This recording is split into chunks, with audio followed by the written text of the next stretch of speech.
Okay. Okay, everybody, this is Emar Sopertooth, the Sports Inquirer, and we're joined by Brett Surrency from Georgia State Men's Soccer. The team is on a two-match winning streak and has won five of its last six matches overall. What has been the turnaround for the team, or really just a good start for the year outside of that Belmont loss in overtime? Yeah, I think even that game we saw some of the traits that we want to come out of our program in terms of just the commitment to the cause and the competitiveness and the fight and the drive.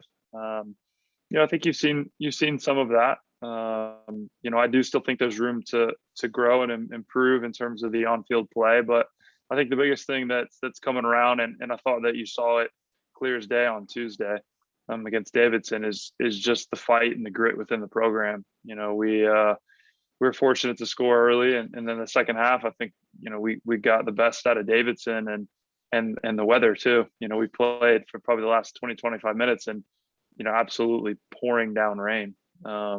So to be able to fight through that and we scored a goal really late, you can see the reaction of the team and the group to what it meant to them, and that's something that we really hang our hat on, and the guys are buying into that once again this year, and hopefully it's something that can serve us well moving into the last week before conference starts.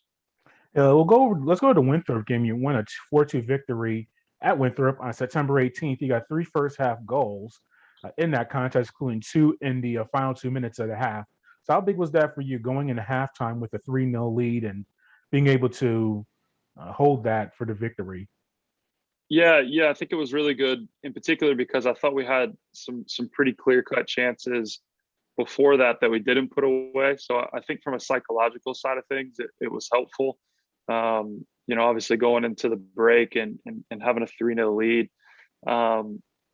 It sometimes it's just that last little product that we're falling short on in terms of the finishing. So, to be able to get two good goals as well too. With Solar and Sass with great balls from Andrew and Luna as well too.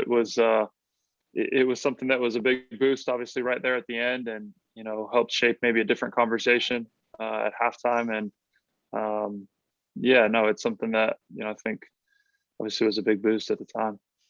Yeah, and you won that Davidson. You mentioned 2-0 on September 21st. Simon Carlson scored a goal 3 minutes into the contest, and then Ethan Sasson. Is it Sassin or Sassin? I always mess up his name. Yeah, Sassine. I just Sassin. stick to Sass. It's Sass. easier. All right.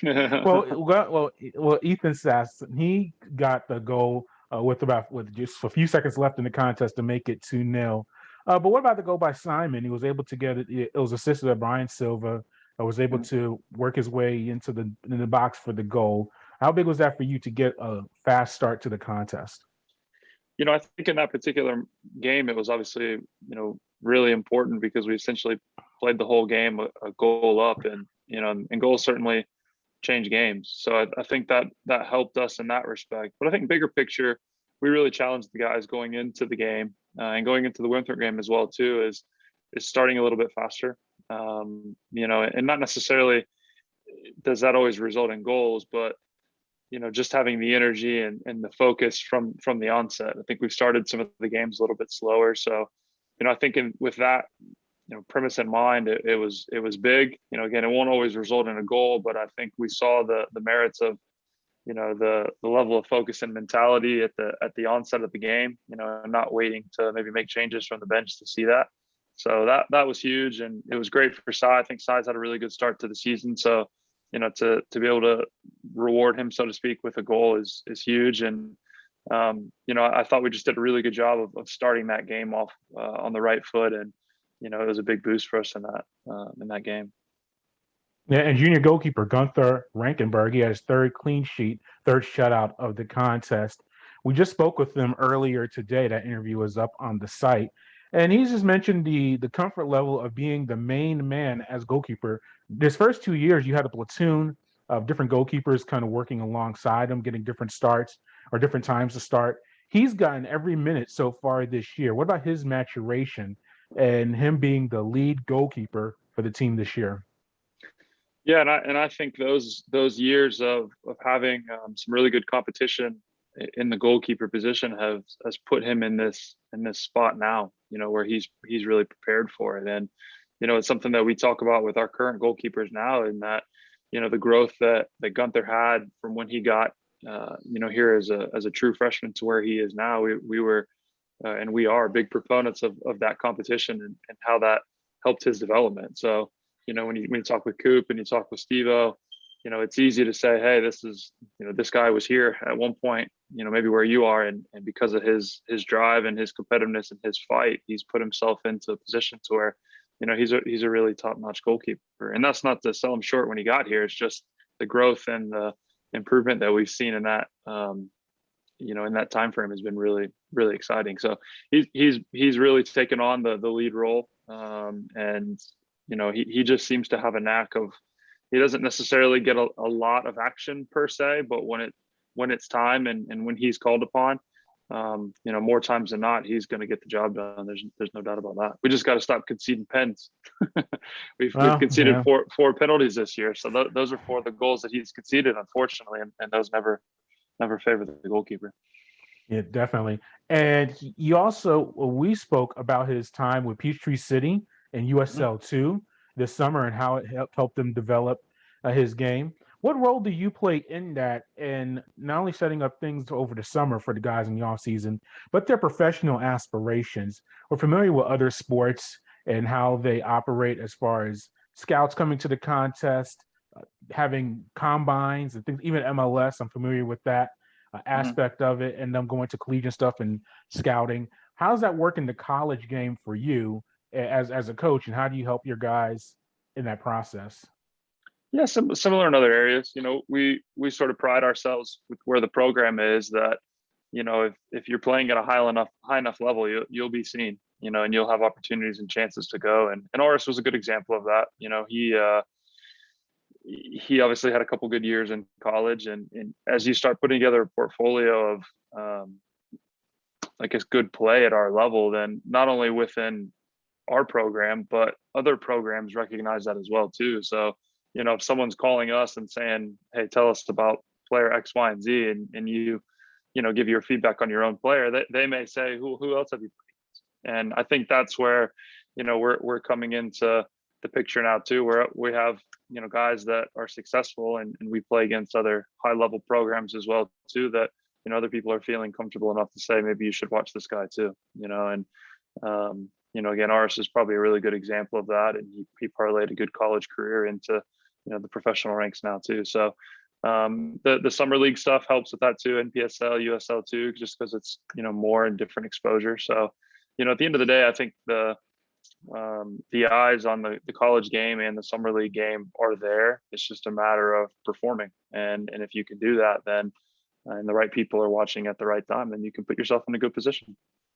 Do you help the guys out with setting those opportunities up, as far as USL Yeah, and even if they want to, yeah, because you also have a large amount of international players, so it's a different setup than the traditional American sports that we are, American based sports like a football or baseball that we yeah. follow. How do you work your international connections as well? Yeah, sometimes guys already have stuff set up. They may have played there before, or their youth club has a summer league team now as well. So it happens in a variety of different ways. And a lot of times the summer league coaches will reach out to us as well too. And yeah, we have conversations with the players and just say, what are your aspirations for the summer? A lot of times guys would like to see a particular part of the country. There's so many summer league teams out there that you can kind of look at things in a variety of different ways, whether that's geography or whatever it may be. And we have guys that do that, and we have summer league teams that are saying, "Hey, I need this position, and do you have any guys that are interested?" And that may work out that way too. And so there's a variety of different ways to go about it. Our approach to summer league stuff is honestly quite simple. We tell the guys and we say, "Hey, come August in preseason, mentally and physically, you need to be, peak performer. So whatever you feel like you need to do to get to that point." And we have guys that say, I'm later in my collegiate career. I have this internship opportunity that I'm going to take advantage of, but I'm going to be doing a lot of training on my own, and that's okay with us too. It's just when August comes and preseason is here. You want to make sure guys are in a good mental state, because sometimes playing all through the summer after you just play the spring is a bit challenging too. And then there's a physical component as well too. So we try and factor all those things and try and educate and have that dialogue with players and go from there. All right, now you have Wofford coming up on September 25th at home after being on the road for the past few matches. What about this contest coming up? What is the team working to get better at and to continue to do well, such as fast starts? Yeah, that's probably part of it. I think continuing to develop a reputation for playing in our new facility. I think that's something that we want to take a lot of pride in, and we want it to be a place where it's really difficult for opposing teams to come in. So I think learning some of the ins and outs of the facility, and changing what game day looks like and little things like that is just getting a little bit more comfortable in what that looks like. And again, hopefully being able to make it similarly difficult to play here as I thought we established at Panthersville in years past as well. I think there's always room for us to improve and get better. We're certainly going to take that with these next two games, Wofford and UAB, as we, get ourselves prepared for Bowling Green and Akron in the first weekend of conference play. So, we treat every day. We had a really good training session today. We hope for the same tomorrow, and then, hopefully Saturday, when you look at it from a game perspective, is an improvement from the game on Tuesday. We expect a good Wofford team, and we'll have to play well, just like you do in every college soccer game, in order to get something from it. So we're excited to be back home, like you said, and anxious for Saturday to get here. Well, Brett, thank you for your time. We appreciate it, and good luck against Wofford. Awesome. Thank you very much. I appreciate it.